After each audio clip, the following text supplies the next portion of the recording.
À tous et merci de nous rejoindre sur France 24. Il y a des raids en permanence au Mali. Il y en a en ce moment, il y en aura également demain. C'est ce qu'a expliqué ce dimanche le ministre français de la Défense, Jean-Yves Le Drian.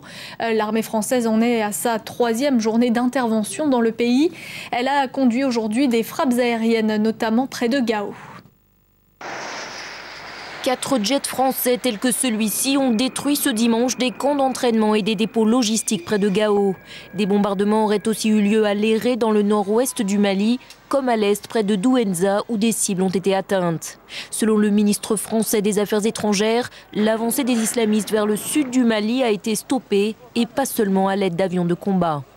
Notre vocation essentielle est d'être aérienne, soyons clairs.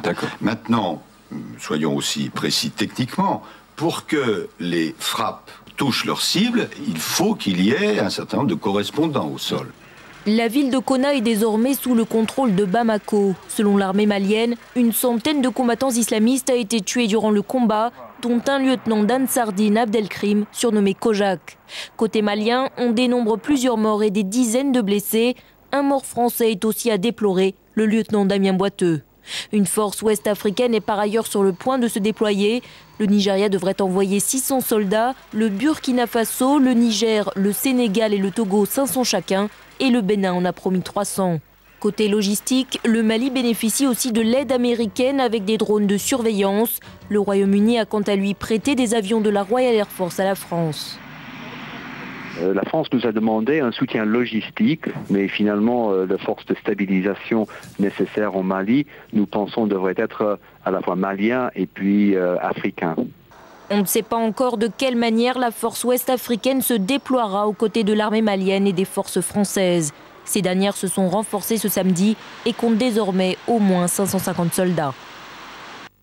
Et on commence à y voir un peu plus clair sur la stratégie de l'armée française au Mali. Elle a notamment cherché ces dernières heures à détruire les stocks d'armes des djihadistes, comme nous l'explique notre envoyé spécial Mathieu Mabin.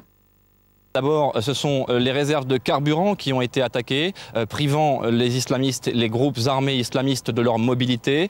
Puis les réserves d'armes, et notamment ces armes qui inquiétaient tant la diplomatie française et les diplomaties occidentales dans la région, ces armes qui venaient de Libye, ces stocks d'armes qui venaient de Libye. Rappelez-vous, ce pays frontalier qui contenait une quantité considérable d'armes et qui avait armé cette rébellion islamiste. Il semblerait que l'effort donc s'accentue sur ces réserves d'armes, privant ainsi les islamistes donc de mobilité et de leur faculté à riposter face aux avions français. Cette riposte qui avait coûté, on s'en souvient, il y a moins de 48 heures, la vie à un lieutenant français.